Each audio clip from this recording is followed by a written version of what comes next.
Boa noite a todos, sejam todos bem-vindos a mais uma live aqui da Semana da Paz Interior. A gente está na penúltima live hoje, então hoje a gente vai falar do tema extremamente importante, um tema infelizmente muito popular na nossa sociedade atualmente. A gente vai falar da ansiedade, né? E hoje já é a nossa penúltima live, a gente já está chegando no final dessa semana, essa semana tão importante, tão interessante, tão construtiva.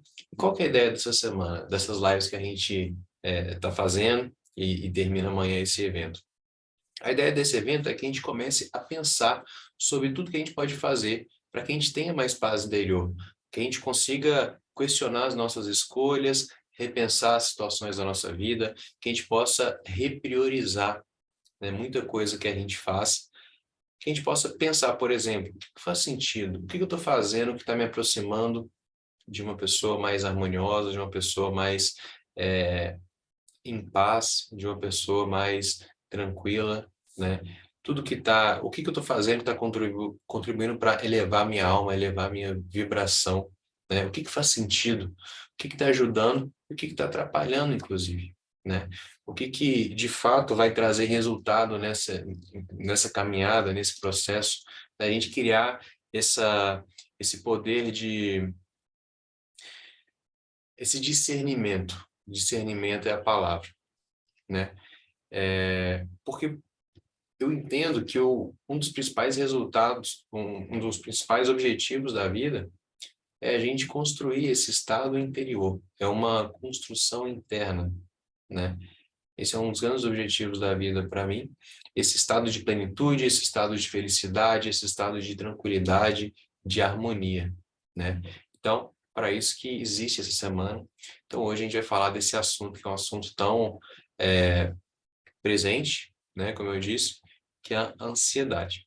Lembrando também que amanhã no sábado, eu acho que todo mundo vai estar com a agenda tranquila, amanhã à noite, esse horário, 8h30, a gente vai ter uma live especial, que é a última live, a live mais importante de todas, a live de implementação, a live de fechamento da Semana da Paz Interior. Então, eu vou mostrar fotos, eu vou falar da minha jornada, eu vou contar.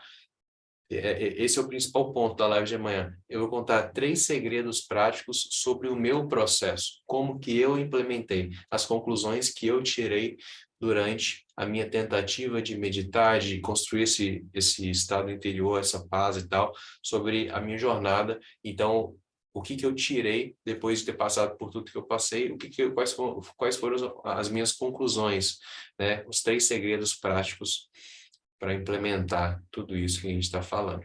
Então, se você não viu nenhuma live, não está vendo hoje pela primeira vez, fica tranquilo. Amanhã a gente vai repassar alguns detalhes de alguns pontos que a gente falou em outras lives, mas a gente guardou 3 segredos especiais para quem acompanhar a live de amanhã, 8h30, tá bom? Então, vamos ver quem está aqui hoje. Hoje está a Maria das Chagas, está sempre aí, todas as lives. Um abraço para ela. A Rosélia também está todas as lives aí. A Sandra entrou, acho que na maioria das lives também. A Célia, um abraço para a Célia. E a Francimone, um abraço para a Francimone também.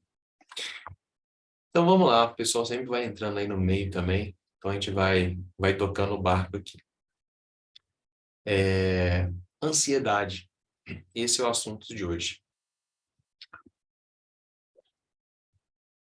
Hoje a gente vai falar de ansiedade.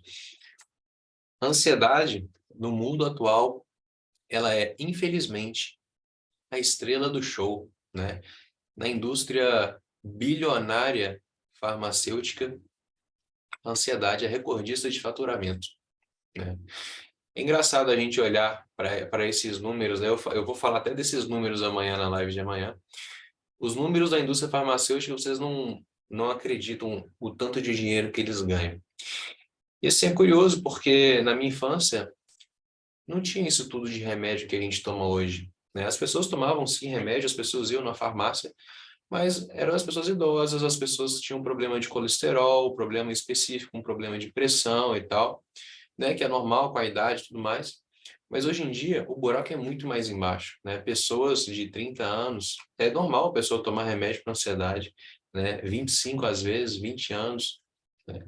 Então, a depressão está muito mais presente, a ansiedade está muito mais presente, ou seja, as doenças da mente.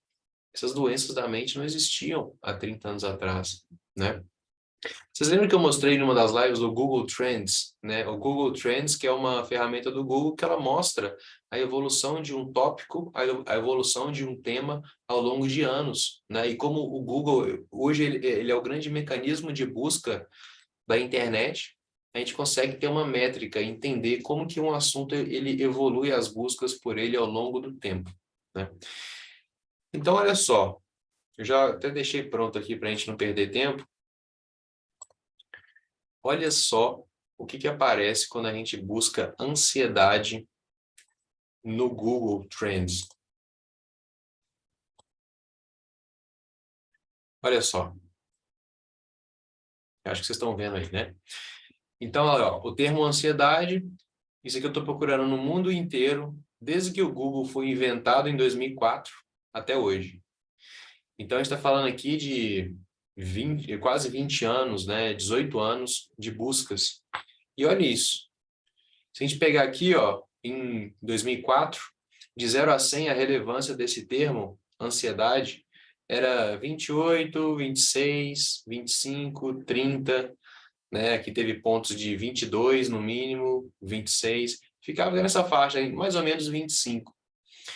De 2010 para frente, nos últimos 10 anos, 12 anos, olha o que vem acontecendo com a relevância do termo ansiedade. 30, 40, 50, 60, 70, 80. A gente teve um pico aqui, ó, em março desse ano, a gente bateu 96 pontos. A gente chegou a 100 pontos aqui em julho desse ano. Não, aqui foi junho, julho, isso aqui provavelmente foi agosto. E agora a gente está em setembro, 89 de 0 a 100. Então isso aqui é um retrato da nossa sociedade, é um retrato do andar da carruagem da humanidade.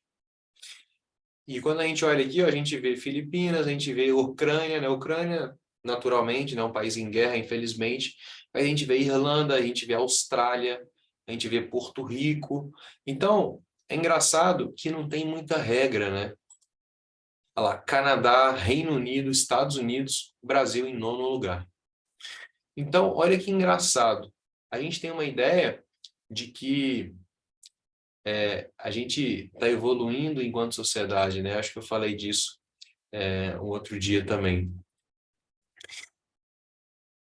O que eu penso é o seguinte, a gente vê que isso acontece em países, tanto em desenvolvimento, como países desenvolvidos, países do primeiro mundo, países onde existem os melhores bens de consumo do planeta, né? Como Estados Unidos, como Reino Unido, né? Esse é o mundo que a gente vive. Então, nessas horas eu me pergunto, se todo mundo está com problema, seja rico, seja pobre, quando que a humanidade vai sacar que ela está indo para o caminho errado? Quando que a humanidade vai sacar que ela está indo de frente para um abismo, que tem alguma coisa muito errada acontecendo? Porque qualquer coisa que a gente estiver fazendo, que está indo, que o resultado é esse, que a gente está indo nessa direção, a gente tem que voltar duas casas, né? Como aqueles jogos de tabuleiro que a gente jogava, que hoje nem tem mais, né? Que você tira uma cartinha e fala assim, ó, volte duas casas, volte ao início. A gente precisa tirar uma cartinha dessa, voltar ao início. Alguma coisa está muito errada se a gente está indo nessa direção nos últimos 20 anos quase. A gente já aumentou 400% as buscas por ansiedade, né? Então a gente fica olhando, bom, a gente está evoluindo como humanidade ou a gente está regredindo como humanidade? Aí alguém vai falar, não, em 2007 foi lançado o primeiro iPhone. Hoje a gente está no iPhone 14, o iPhone 14 é muito mais legal, ele tira fotos muito melhores, ele faz vídeos em 4K, ele tem acesso à internet rápida, você assiste um filme no meio da rua, dentro do ônibus, em tempo real, faz streaming e Netflix e blá, blá, blá, blá, blá. Será que essa é a evolução que a gente deveria estar buscando? Será que o avanço tecnológico é de fato uma resposta?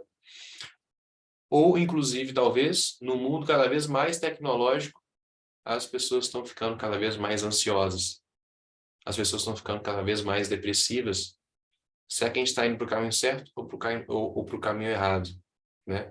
Eu acho que o gráfico, ele fala por si, né?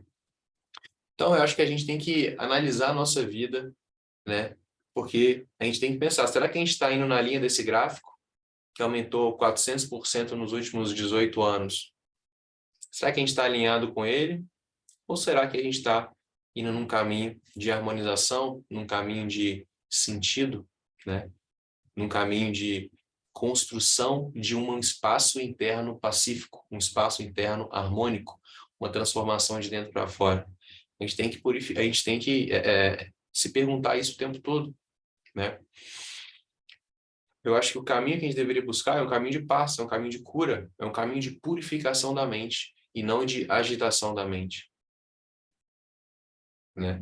O objetivo é a gente viver cada vez mais em paz com a gente mesmo.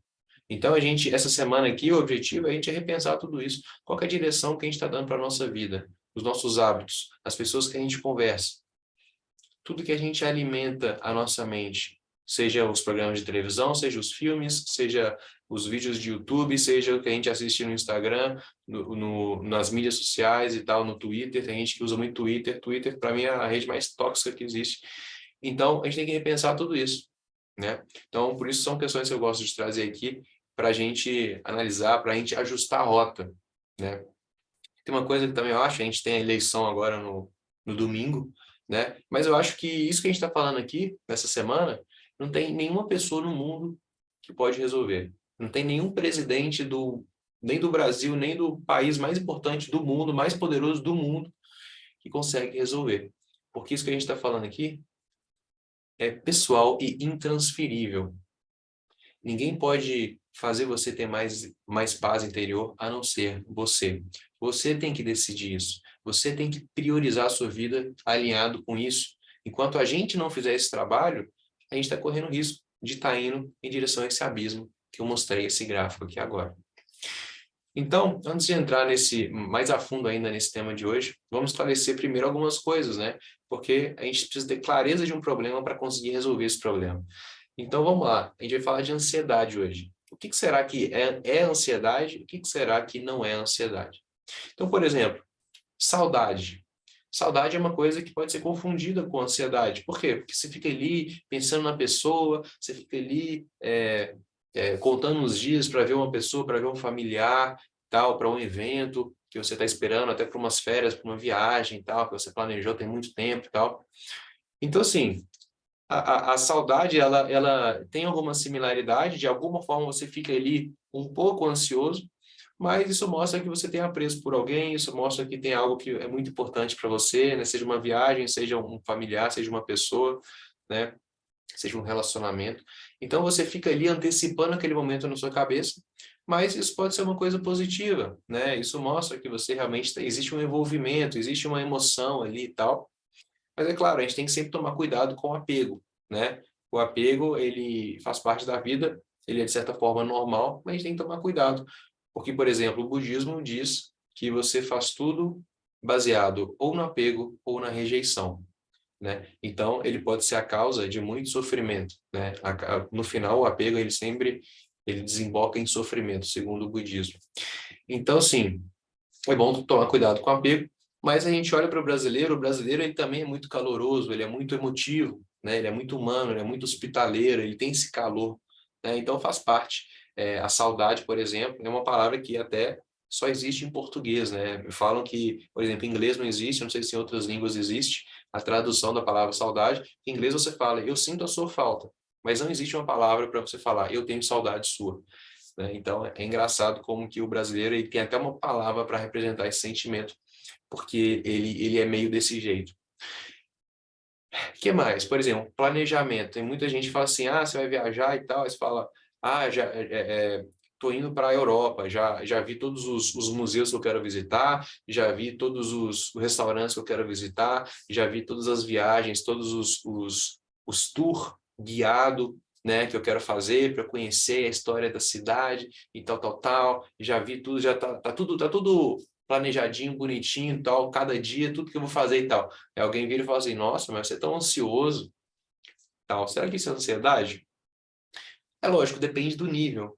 Mas o planejamento em si é uma coisa extremamente normal, é uma coisa extremamente saudável, né? Você se organizar, você ter um plano, né? Você se preparar para uma viagem proveitosa, para você não desperdiçar o seu tempo, né? Um tempo que custa caro, que você está pagando hotel, você está pagando viagem aérea e tal.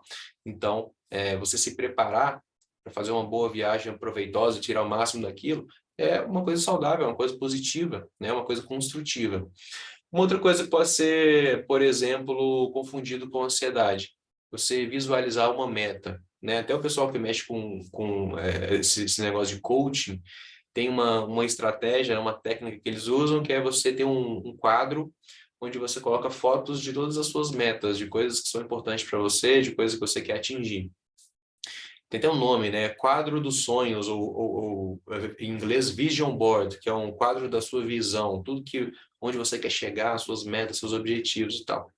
Então, assim, é uma coisa normal também, é uma coisa saudável, você visualizar, você colocar a sua mente no seu objetivo, porque se você está mantendo a sua mente na mesma coisa, a chance de você alcançar aquilo é muito maior, né? Porque você está com sempre aquilo vivo dentro da sua mente. E acho que eu falei na primeira ou na segunda live que tudo começa no pensamento. Então, esse celular que está na sua mão, esse computador que você está assistindo, essa televisão, que seja, tudo começou como um pensamento de alguém. Então, se você cultiva o mesmo pensamento, a chance de você materializar ele é bem maior, porque tudo começa no pensamento. Então, você ter metas definidas, e algumas pessoas são até um pouco obsessivas com as metas de vida, mas de certa forma isso ajuda elas a atingir essas metas. Agora, se a meta vai entregar a felicidade definitiva ou não, já são outros 500. A gente falou disso também em uma das lives. Então, é saudável. O problema, assim, é essa antecipação do futuro, né? Não pode se tornar algo muito paranoico, né? Como eu disse, algumas pessoas se tornam até obsessivas. Então, se torna uma coisa obsessiva, uma coisa paranoica, pode comprometer a saúde, pode começar a te corroer por dentro, pode começar a fazer mal para você. Então, isso daí é uma coisa que a gente pode tomar cuidado também, porque pode afetar a sua saúde emocional, a sua saúde mental e tudo mais. Agora tá, então se isso tudo não é ansiedade, o que a gente pode considerar ansiedade? Alguns exemplos, assim, básicos. A pessoa que enxerga perigo em tudo, né? Tudo é perigoso, tudo tem que tomar o máximo de cuidado, tudo isso, tudo aquilo e tal. Isso pode ser um sintoma. Um apetite desregulado. Como eu falei ontem, o estresse ele gera cortisol. O cortisol é o hormônio do estresse. E o cortisol ele é feito para, não que ele seja negativo, mas ele é feito para te proteger, ele é feito para que você sobreviva, para que você tenha, você consiga ter toda a energia disponível para você não morrer, né? Então, o cortisol, por exemplo, ele aumenta o seu apetite. O cortisol, por exemplo, ele faz você engordar. Por quê? Porque você estoca mais energia. Às vezes a pessoa que come o mesmo tanto, com o mesmo tipo de metabolismo, com a mesma idade, uma pessoa estressada e outra não, a pessoa estressada, ela vai engordar mais, porque o organismo dela, com o cortisol, ele assimila mais a energia, a gordura, e estoca mais gordura. Porque o objetivo dele é te proteger da morte, né? Então, o apetite desregulado é um sintoma também de ansiedade. Tensão muscular, muita gente tem muita tensão, principalmente nas áreas, né, principais, que é os ombros, pescoço e tal. Então, muita tensão, tem que olhar com cuidado. Medos irracionais, medos sem sentido, a pessoa tem medo de tudo, tem medo de ir no mercado, tem medo de fazer qualquer coisa, se torna um pouco de paranoia, né? Então, isso pode ser um sintoma de ansiedade, preocupações em excesso, como eu disse, inquietação mental. Inquietação mental, aquela mente que não para de falar, aquela turbulência de pensamentos, aquele turbilhão e tal. Também é um sintoma de ansiedade, pensamentos obsessivos, perfeccionismo, tudo isso. Existem milhares e milhares de outros sintomas. Então, vamos lá. O que tem por trás de tudo isso? O que tem por trás dessa ansiedade toda?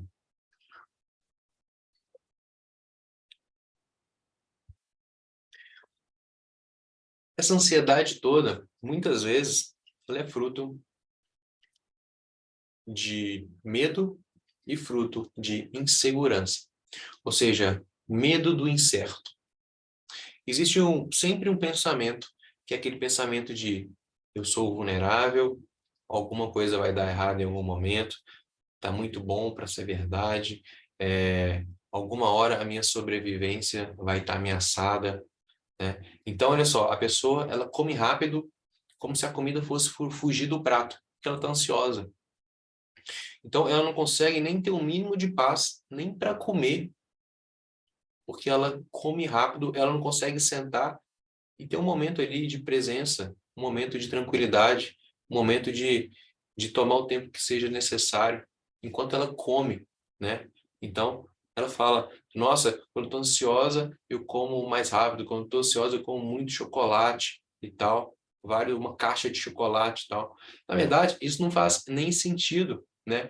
Porque se você come rápido, porque você fala assim, ah, não, eu gosto de chocolate, então eu gosto de feijoada, então eu como rápido. Se a gente parar para pensar, isso até é um contrassenso. Porque se você acha uma comida boa, uma comida saborosa, e você quer obter de fato aquele sabor daquela comida, quando você come rápido, é o jeito de você sentir o mínimo de sabor possível. Qual que seria o jeito mais extremo de não sentir sabor nenhum? Você, por exemplo, botar um bombom na boca e engolir ele, sem dar nenhuma mastigada, como se fosse um remédio. Você vai sentir algum gosto? Não. Por quê? Porque ele não ficou na sua boca. Ele não entrou em contato com as suas papilas gustativas. Você não imergiu naquela experiência de comer aquele bombom ou aquele prato de comida. Agora, quando você come devagar, come tranquilo, come pausadamente, mastiga, mastiga, mastiga, investiga os sabores daquela comida, investiga os temperos que foram usados, investiga os ingredientes que fazem parte da receita. Você sente muito mais o sabor da comida, você desfruta muito mais daquela comida que você acha gostosa. Então, você comer rápido porque você está ansioso é um tiro no pé, não faz nem sentido. Você só sente o gosto da comida enquanto ela está na sua boca. Depois que ela sai da boca, acabou. Então, se você come rápido, você não está sentindo o gosto da comida que você está comendo porque você gosta. Então, olha só como que a gente... E por que isso acontece? Porque existe um medo da comida acabar, que talvez seja até inconsciente, a gente nem faz esse raciocínio, mas talvez seja isso. Então,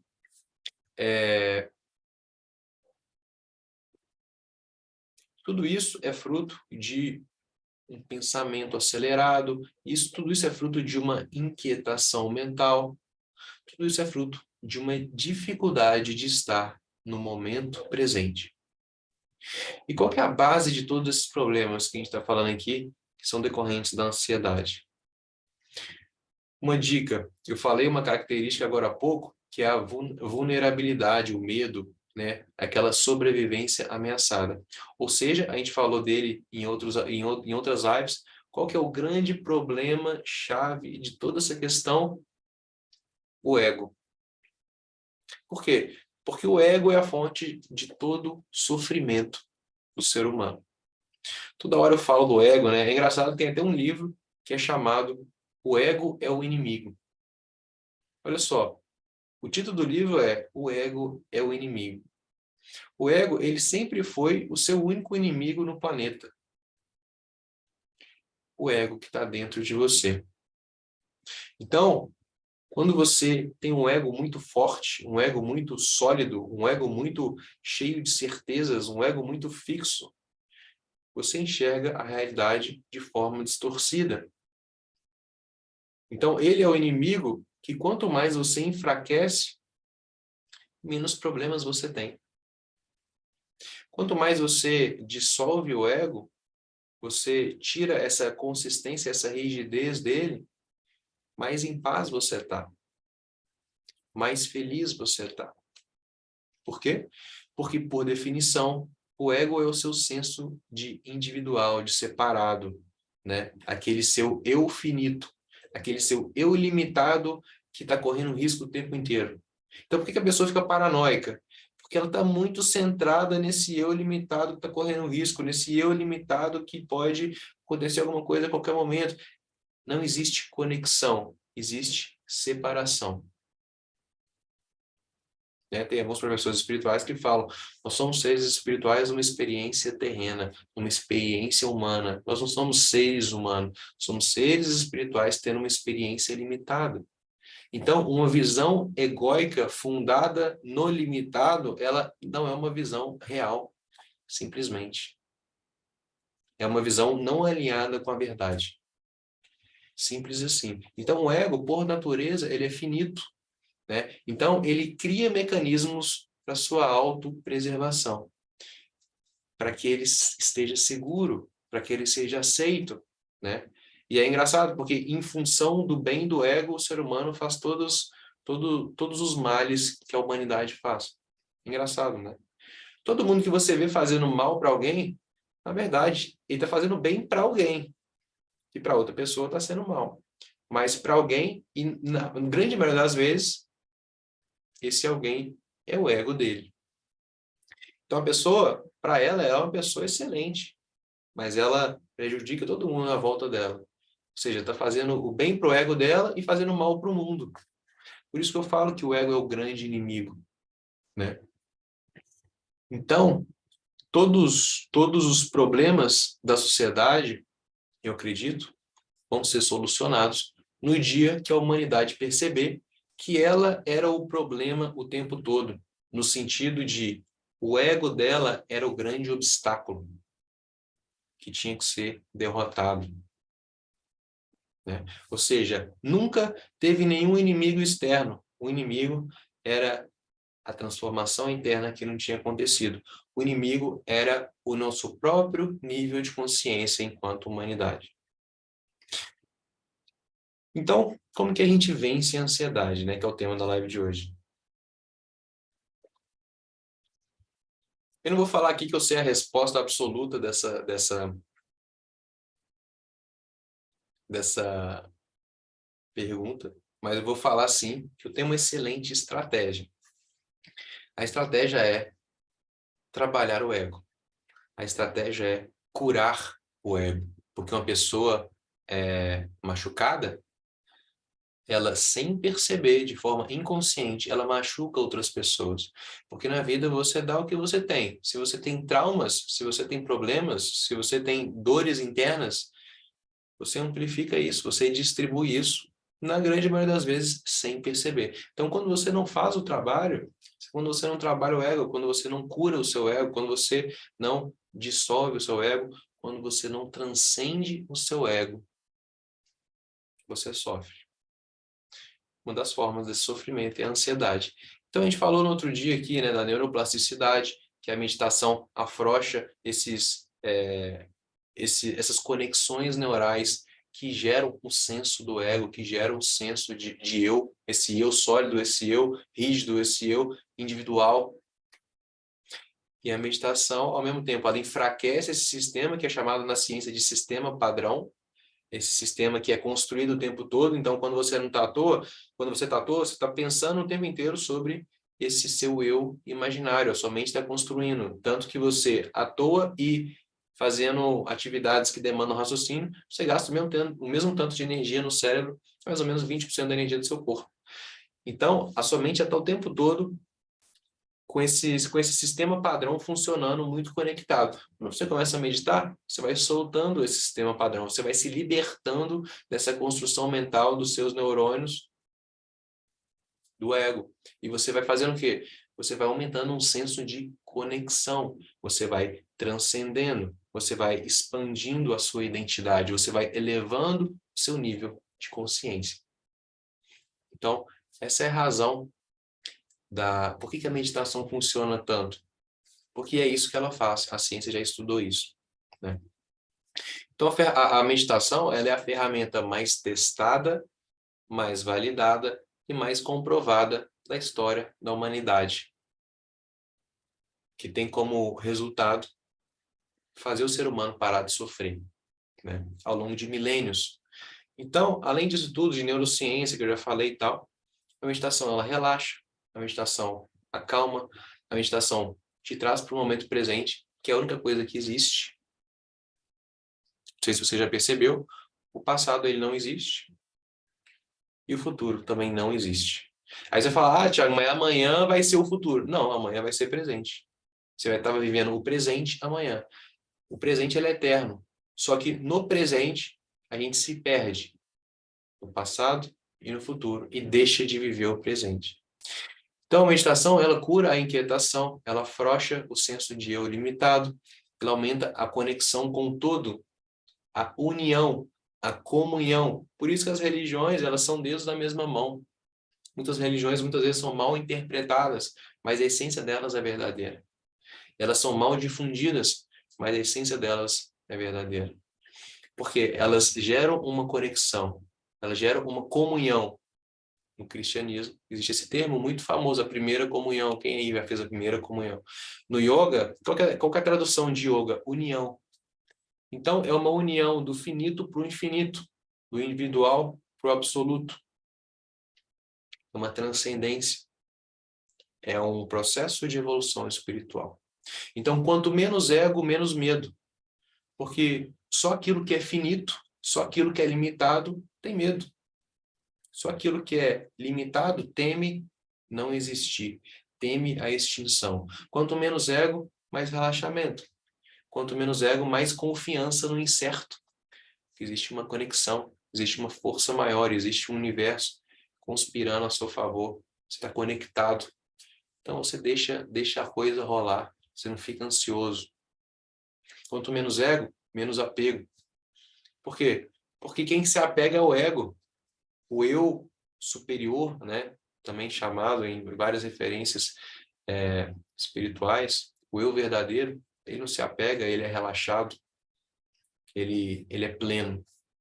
Então, aquele senso de individualismo seu, aquela percepção de eu limitado, é aquela parte sua que se apega.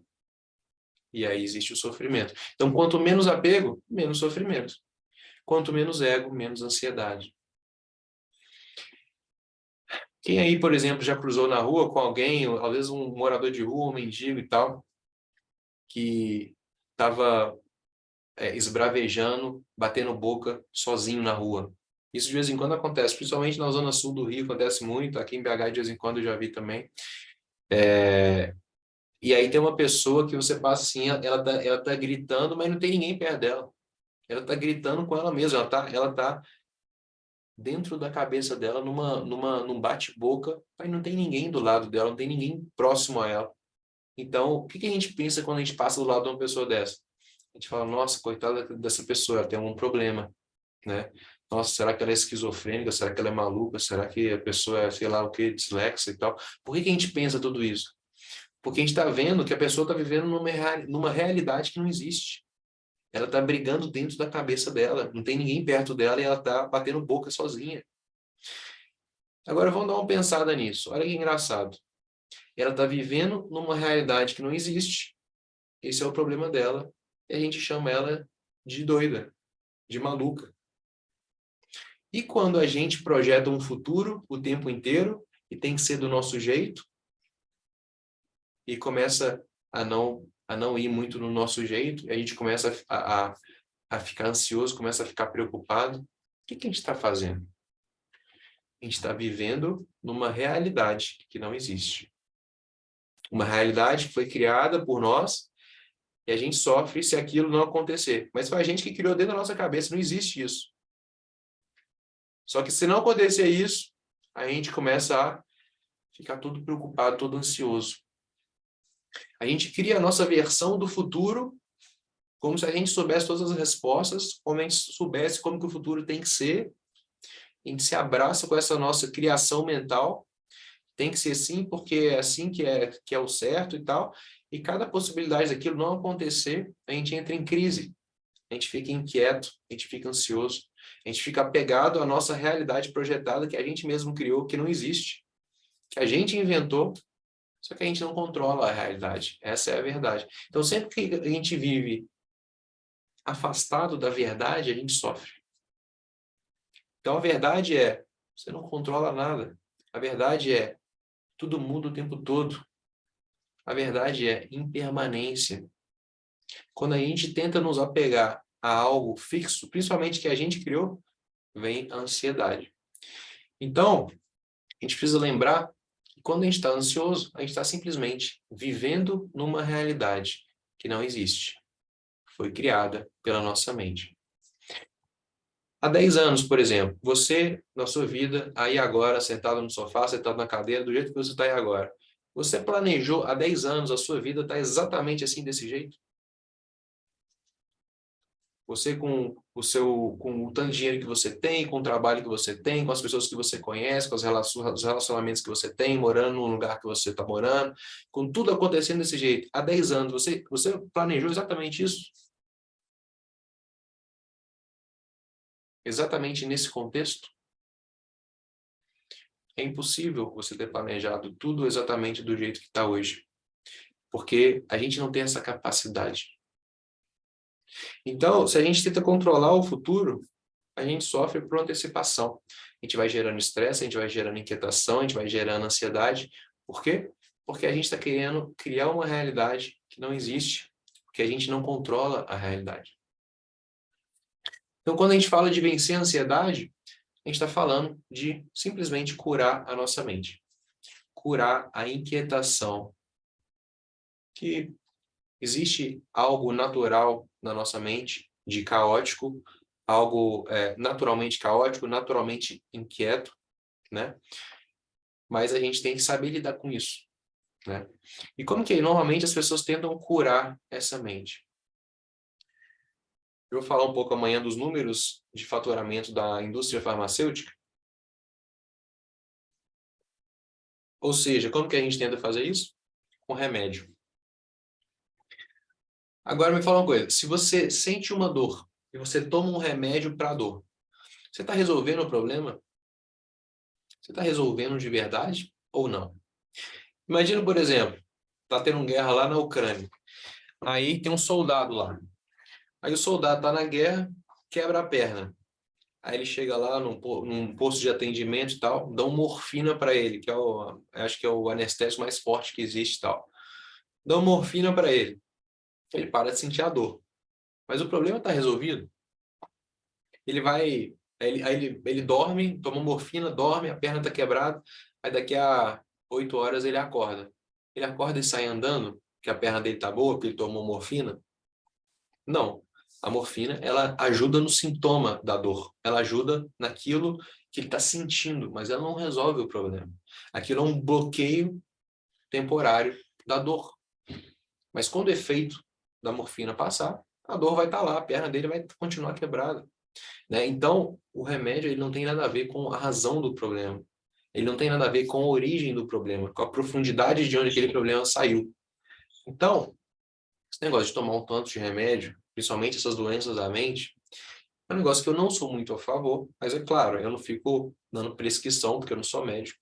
Eu acho que todo mundo tem que olhar com cuidado, tem que ter um nível de consciência na hora de analisar isso, tem que tentar resolver o máximo possível com tratamentos naturais, o mais naturais possível, porque esses remédios também eles alteram toda a química do nosso corpo, eles alteram todo o funcionamento, toda a fisiologia do corpo. Então tem que olhar com cuidado, cada pessoa é diferente, então todo mundo tem que consultar os médicos mais competentes possíveis e tudo mais. Mas, de maneira geral, a maioria das pessoas que tomam esses remédios esconde o problema temporariamente, enquanto a gente poderia estar, de fato, resolvendo o problema, né? Indo na solução do problema e não em algo paliativo, que vai parar de doer, mas o problema continua lá. Então, você me pergunta, como resolver de vez o problema da ansiedade?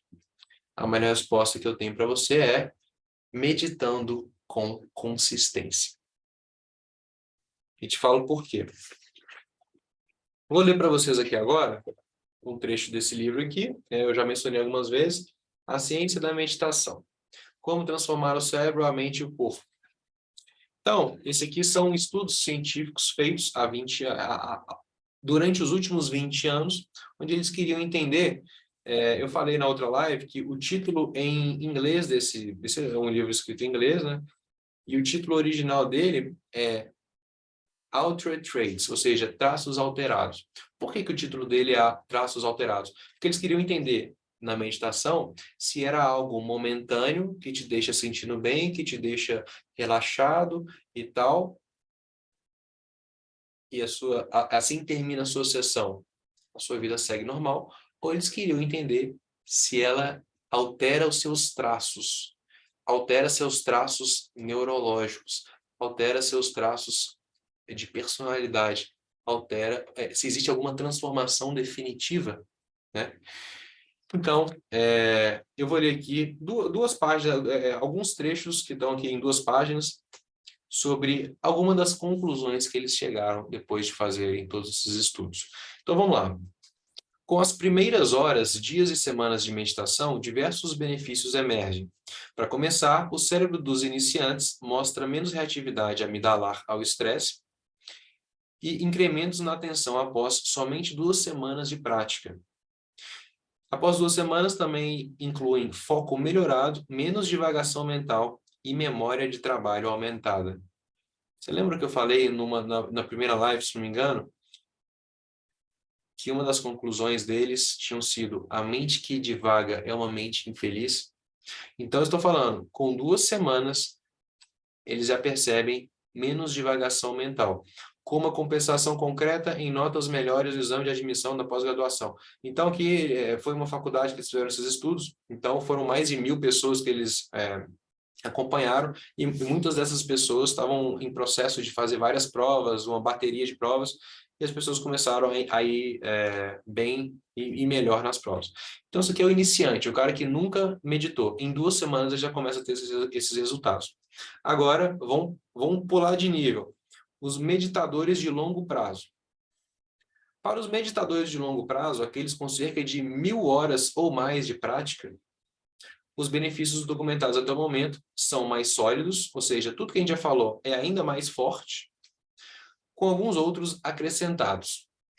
Há indicadores cerebrais e hormonais de reatividade reduzida ao estresse e inflamação diminuída, um robustecimento dos circuitos pré-frontais para administrar o estresse e níveis mais baixos de cortisol, que é o hormônio do estresse, sinalizando menos reatividade ao estresse em geral. Quando se trata da atenção, há toda uma gama de benefícios. Atenção seletiva mais forte, lapsos de atenção diminuídos, maior facilidade em sustentar a atenção, uma prontidão ampliada para reagir ao que possa acontecer e menos divagação mental. Junto com menos pensamentos obcecados consigo mesmo, vem um enfraquecimento dos circuitos de apego. O que é isso? É o ego sendo dissolvido. Os circuitos que geram ego, eles vão sendo desconectados de uma forma muito sutil, de uma forma muito gradativa. Então a pessoa começa a sofrer muito menos. Junto com menos pensamentos obcecados consigo mesmo, vem um enfraquecimento dos circuitos do apego. Outras mudanças biológicas e cerebrais incluem ritmo de respiração mais lento, indicando uma diminuição de taxa metabólica, a pessoa fica mais relaxada o tempo inteiro. E ainda fala, um retiro de um dia inteiro reforça o sistema imune, e sinais de estados meditativos continuam durante um sono. Então, se a pessoa fizer um retiro de um dia, ela está dormindo e é como se a mente dela continuasse meditando. Todas essas mudanças sugerem a emergência de traços alterados, que é o nome original do livro. Ou seja, eles estão comprovando que aquilo está existindo uma transformação na neurologia da pessoa. Isso é a neuroplasticidade. Aquilo está sendo transformado de forma definitiva. Aí, agora, onde o negócio fica sério mesmo. Finalmente, os yogis de nível olímpico, né? Olímpico entre aspas, ou seja, os grandes yogis, os yogis tibetanos, os yogis budistas que moram no monastério, lá no Nepal, lá no Tibete e tal. Então, esses yogis têm uma média de 27.000 horas ao longo da vida de meditação. Eles revelam sinais claros de traços alterados, tais como ondas gama amplas em sincronia entre regiões cerebrais distantes. Então, uma interligação das ondas gama ao longo do cérebro em regiões que não tem nada a ver uma com a outra. Normalmente, uma pessoa normal não existe essa conexão em áreas diferentes do cérebro. Padrão cerebral nunca visto antes. Então, imagina o cientista que ele está lá, ele estudou neurociência a vida toda e botam nele lá um monge, conecta o tanto de eletrodo na cabeça do cara e ele começa a ver uns negócios que ele nunca tinha visto antes na vida dele de cientista. Padrão cerebral nunca visto antes. O que ocorre também em repouso entre esses yogis com mais horas de prática. Ou seja, Essas ondas gama, que são ondas de quando você está meditando, quando o cara não está nem meditando, continuam aquelas ondas dentro do cérebro dele. Além disso, o cérebro dos yogis parece envelhecer mais vagarosamente, comparado ao de outras pessoas da mesma faixa etária. Então, para vocês terem uma ideia, eu acompanhei mais a fundo esse estudo. O yogi que eles estavam falando aqui era o Mingyur Rinpoche, que é um yogi tibetano que mora no Nepal, e eu até fiz uns cursos dele. E esse cara ele tinha 43, 44 anos na época do estudo, e o padrão cerebral que apresentava no estudo era de uma pessoa de 30 anos. Então, o cérebro dele tinha estava 10 anos mais novo do que deveria pela idade dele. Outros sinais de perícia yoga incluem interromper e iniciar estados meditativos em segundos e ausência de esforço na meditação. Eu falei disso ontem. Quem viu a live de ontem, eu falei sobre disciplina, eu falei que você precisa de muita energia no começo para começar o hábito e você precisa de cada vez menos. Então, muita gente fala, nossa, meditar é muito difícil, minha mente é muito agitada e tal. Agora, o cara que já está lá 27 mil horas meditando, olha o que acontece. Iniciar estados meditativos, interromper e iniciar estados meditativos em segundos e ausência de esforço na meditação. Ou seja, aquilo já incorporou tanto que ele começa uma meditação em segundos. Ele fecha o olho, em segundos ele está meditando. Ele não faz esforço para meditar. É natural, porque ele já incorporou isso. A reação à dor também distingue os yogis. Pouco sinal de ansiedade antecipatória, uma reação breve, mas intensa durante a dor e depois rápida recuperação. Eu vou explicar isso aqui, esse experimento da dor aqui também é interessante. Eu vou explicar no quadro branco aqui. Durante a meditação compassiva, o cérebro e o coração dos yogis combinam-se de uma maneira também nunca antes vista em outras pessoas. Mais significativamente, o cérebro dos yogis em repouso se assemelha aos estados cerebrais de outros enquanto meditam. O estado se tornou um traço. Então, olha só, quando o cara está à toa, ele é como se fosse eu meditando. É como se fosse você meditando. Tal o nível da meditação dele. A meditação dele é tão profunda que quando ele volta para o mundo normal, ele tem um estado mental, que é o estado que você teria se você estivesse meditando aqui agora. De tão profundo que é a meditação dele. Então, a mente dele, a neurologia dele já foi transformada. Então, quando eu falo de curar a mente, é disso que eu estou falando. Isso aqui é diferente de tomar remédio. Vocês conseguem perceber a diferença? Esse experimento da dor, vamos desenhar aqui para vocês entenderem o que eles estão falando lá. Tentar desenhar. Esse experimento da dor, o que ele é? Ele é o seguinte, eles pegam a pessoa e falam assim, ó, bota a mão dessa chapa de aço aqui, essa chapa de aço ela vai emitir um calor muito rápido, tá? Então, a hora que emitiu o calor, a gente vai monitorar no seu cérebro a dor que você está sentindo, e aí fica tranquilo que você não vai queimar a mão, porque a gente está sabendo o tanto de dor que tem, depois ela vai esfriar. Então você só precisa ficar com a mão ali, e eles vão monitorar a dor que você sente, por quanto tempo você sente, como que isso funciona, tá? Isso, curiosamente, varia de pessoa para pessoa. Por quê? Porque a pessoa normal, o que acontece? Ela tá lá, a chapa tá fria. Então, vamos falar. Aqui é o tempo e aqui é o eixo da dor. Nossa, aqui, desenhar aqui tá complicado. Então, aqui é o eixo da...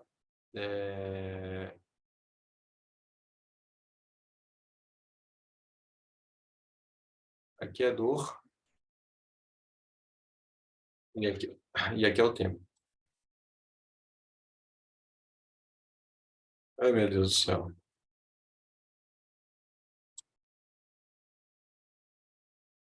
Então, o experimento a pessoa está com a mão aqui numa chapa, a chapa está fria, ela vai esquentar, e aí eles monitoram a dor, e depois ela esfria de novo para não queimar a mão da pessoa. Então, a pessoa normal acontece mais ou menos isso aqui. Tá frio, esquenta, esfria. Isso aqui eles estão monitorando no cérebro da pessoa, tá? Ela não tá falando nada, não. Aí, beleza. Essa aqui é a pessoa normal. Como que é esse mesmo experimento num cara com 20 mil horas de meditação? É assim, ó. Tá igual.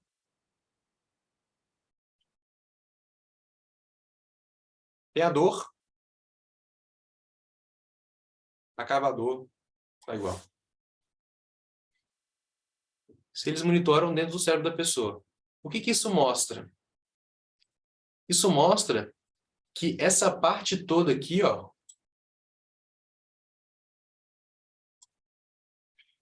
isso aqui é o quê? Isso aqui é ansiedade. A pessoa, ela sente a dor sem a dor existir. A chapa começa a esquentar, como ela sabe que vai doer, dói antes de estar doendo, antes do que deveria estar doendo. Porque a mente dela cria o quê?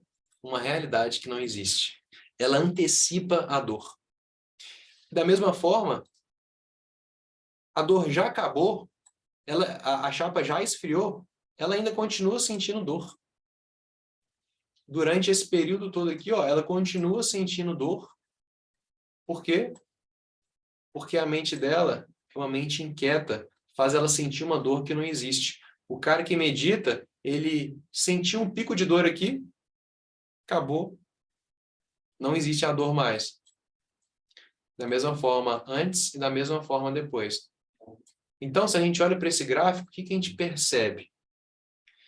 A gente percebe que a experiência da vida da pessoa que medita e da pessoa que não medita é muito diferente. Uma pessoa normal, ela antecipa a dor mesmo que ela não exista. Você conhece alguém que sofre por uma coisa que já passou? Eu conheço pessoas que sofrem por coisas que já passaram há 20, 30 anos. Então imagina se essa pessoa transforma a mente dela desse jeito que a gente está falando na live de hoje. Isso eu chamo da cura da mente. Esse é o trabalho que vai na origem, que vai na fonte do problema, né? Diferente de tomar um remedinho. Então, as pessoas ansiosas, elas antecipam dores que não existem, elas continuam a sentir dores que já acabaram. A sua percepção da realidade é diferente. É engraçado isso, né? É curioso. É um ponto importante, é profundo a gente refletir sobre isso, porque ela está vivendo numa realidade que não existe. A percepção da realidade dela é diferente. Então, antes de eu terminar aqui hoje, queria dar algumas pequenas dicas para vocês tentarem implementar já alguma coisa, botar isso tudo em prática. Afinal, 1 grama de prática vale mais do que 1 tonelada de teoria. Então, algumas dicas para você tentar acalmar, tentar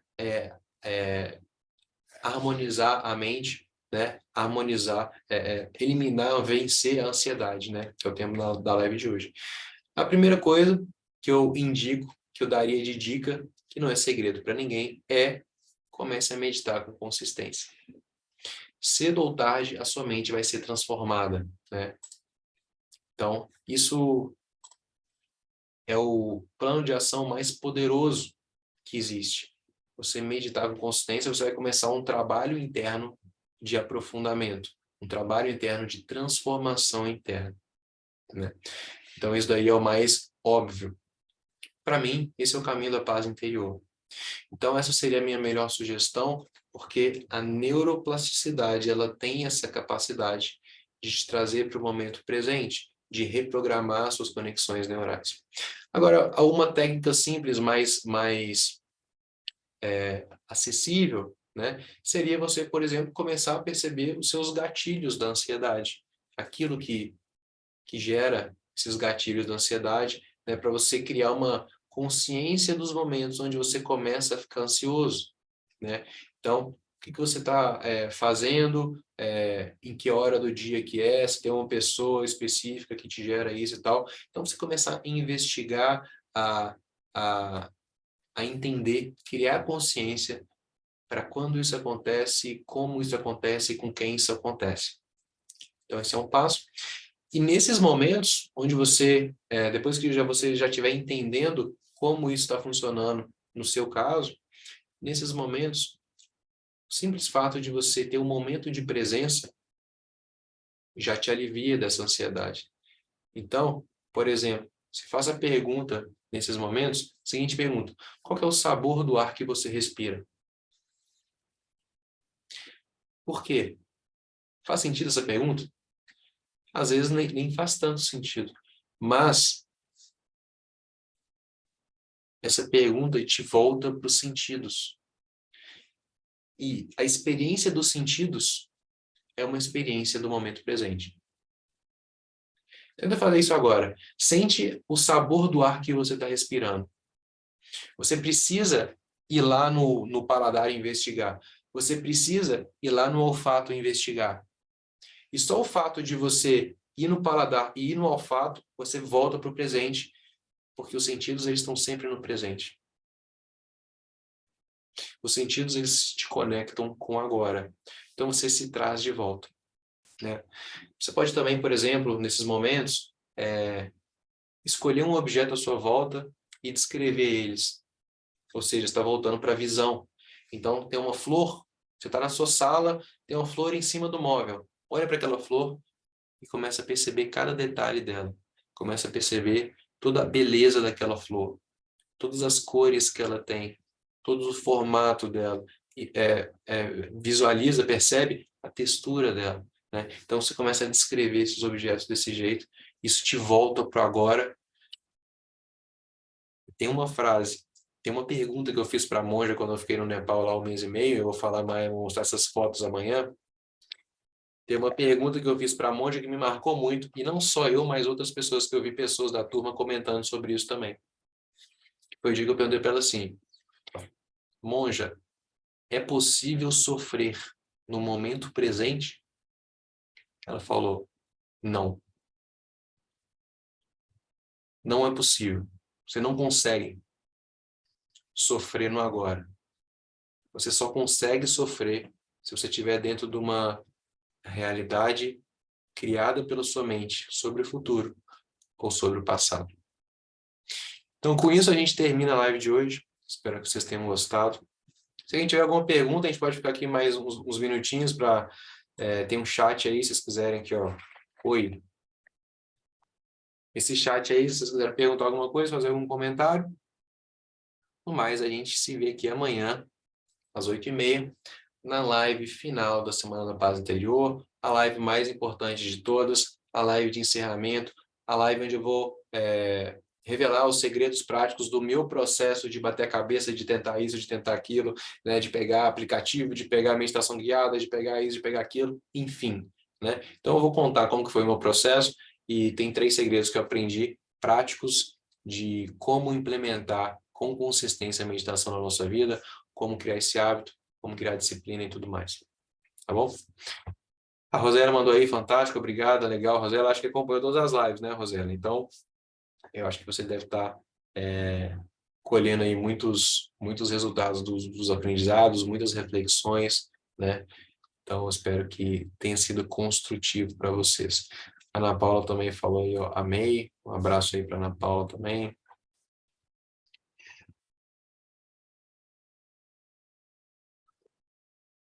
Então é isso, pessoal.